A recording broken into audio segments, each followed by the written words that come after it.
அனைத்து நண்பர்களுக்கும் பிறைசூடன் சார்பாக அன்பான வணக்கங்கள். இந்த வீடியோ பிடித்திருந்தால் லைக் பண்ணுங்கள், ஷேர் பண்ணுங்கள், கமெண்ட் பண்ணுங்கள், மறக்காமல் சப்ஸ்கிரைப் பண்ணுங்கள். வாங்க வீடியோ பார்ப்போம். மே மாத ராசி பலன்களில் அடுத்ததாக நான் பார்க்க போகிறது ரிஷபராசி.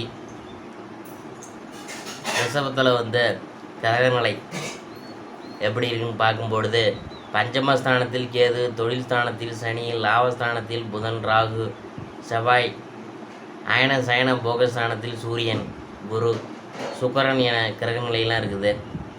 அடுத்தது கிரக மாற்றம் 1/5/2024 அன்று குரு பகவான் அயன சயன போகஸ்தானத்திலிருந்து ராசிக்கு மாறுகிறார். 7/5/2024 அன்று புதன் பகவான் லாபஸ்தானத்திலிருந்து அயன சயன போகஸ்தானத்திற்கு மாறுகிறார்.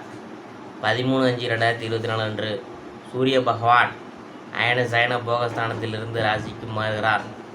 20/5/2024 அன்று சுக்கிர பகவான் அயன சயன போகஸ்தானத்திலிருந்து ராசிக்கு மாறுகிறார். 24/5/2024 அன்று புதன் பகவான் அயன சயன போகஸ்தானத்திலிருந்து ராசிக்கு மாறுகிறார். 31/5/2024 அன்று செவ்வாய் பகவான் லாபஸ்தானத்திலிருந்து அயன சயன போகஸ்தானத்திற்கு மாறுகிறார்.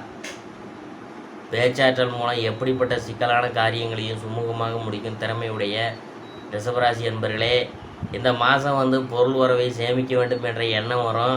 நண்பர்கள் மூலம் தக்க தருணத்தில் எதிர்பார்த்த உதவி கிடைக்கும். வெளியூர் பயணங்களால் வீண் அலைச்சலும் செலவும் ஏற்படலாம். செய்தொழிலில் மன நிம்மதியும் அதிக நன்மையும் உண்டாகும். மேலதிகாரிகளின் ஆதரவை உத்தியோகஸ்தர்கள் பெறுவாங்க. தொழில் வியாபாரத்தில் இருந்த போட்டி குறையும். வியாபாரம் தொடர்பான பயணங்களால் அலைச்சல்லாம் உண்டாகலாம். எதிர்பார்த்த பலன் தாமதப்படும். குடும்பத்தில் சுபகாரியம் நடக்கலாம். சிலருக்கு குழந்தை பாக்கியம் ஏற்படும். கணவன் மனைவிக்கிடையே மகிழ்ச்சி கூடும். பிள்ளைகளால் நன்மை ஏற்படும். அவர்களது திறமை கண்டு மற்றவங்க மகிழ்ச்சி கொள்வாங்க. பெண்களுக்கு வீண் அலைச்சலும் செலவும் ஏற்பட்டாலும் சேமிக்க வேண்டும் என்ற எண்ணம் உருவாகும். எதிர்பார்த்த உதவிகள் கிடைக்கப் பெறுவீங்க. கலைத்துறையினருக்கு சிறப்பான காலகட்டமாக இந்த காலகட்டம் உங்களுக்கு இருக்கும். தாமதமாகி வந்த வாய்ப்புகள் அனைத்தும் திரும்ப கிடைக்கும். அரசியலில் இருக்கிறவங்களுக்கு இந்த காலகட்டம் மந்தமாக காணப்படும். மேலிடத்தை அனுசரித்து போவது நல்லது. வீண் அலைச்சலும் வேலை பளுவும் ஏற்படலாம். மாணவர்களுக்கு கல்வியில் இருந்த போட்டி நீங்கும். எதிர்பார்த்த வெற்றி கிடைக்கும். மனதில் தன்னம்பிக்கை உண்டாகும். கார்த்திகை 2, 3, 4 பாதங்கள். இந்த மாதம் எல்லாவற்றிலும் நன்மை உண்டாகும். அடுத்தவங்களை அனுசரித்து போய் காரியங்களை வெற்றிகரமாக செய்து முடிப்பீங்க. எதிர்பார்த்த செலவு ஏற்படும். சிந்தித்து செயல்படுவது நன்மை தரும். பணவரவு இருக்கும். அடுத்தவர் நலனுக்காக பாடுபட வேண்டியது இருக்கும். பெரியோர் உதவி கிடைக்கும். காரிய தடைகள் வரலாம். வழக்குகளில் சாதகமான போக்கை தரும். அடுத்தபடியாக நாம் பார்க்க போகிறது ரோகிணி. இந்த மாதம் நண்பர்களிடம் கவனமாக பழகணும். தொழில் வியாபாரம் தொடர்பான பயணங்கள் செல்ல வேண்டியது இருக்கும். பார்ட்னர்களுடன் அனுசரித்து போவது நல்லது. உத்தியோகத்தில் இருக்கிறவங்க சக ஊழியர்களுடன் விட்டு கொடுத்து போவது நல்லது. வீண் அலைச்சல் உண்டாகும். குடும்பத்தில் இருக்கிறவங்கள்ட்ட அவ்வப்போது வாக்குவாதங்கள் உண்டாகலாம். அடுத்தது மிருகசீரிசம் 1, 2 பாதங்கள். இந்த மாதம் கணவன் மனைவி ஒருவருக்கொருவர் அனுசரித்து போவது கருத்து வேற்றுமை வராமல் தடுக்கும்.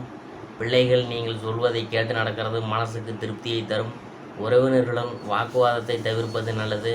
வரவுக்கேற்ற செலவு இருக்கும். மற்றவங்கள் பிரச்சனைகளில் தீர பாடுபடுவீங்க. காரியத்தடை தாமதம் ஏற்படலாம். பரிகாரம் என்னன்னு பார்க்கும்பொழுது, ராமாயணத்தில் சுந்தரகாண்டம் படித்து வர எல்லா கஷ்டங்களும் நீங்கும். எதிர்பார்த்த காரியம் சாதகமாக முடியும். சந்திராஷ்டம தினங்கள் 26, 27. அதிர்ஷ்டமான தினங்கள் 18, 19, 20.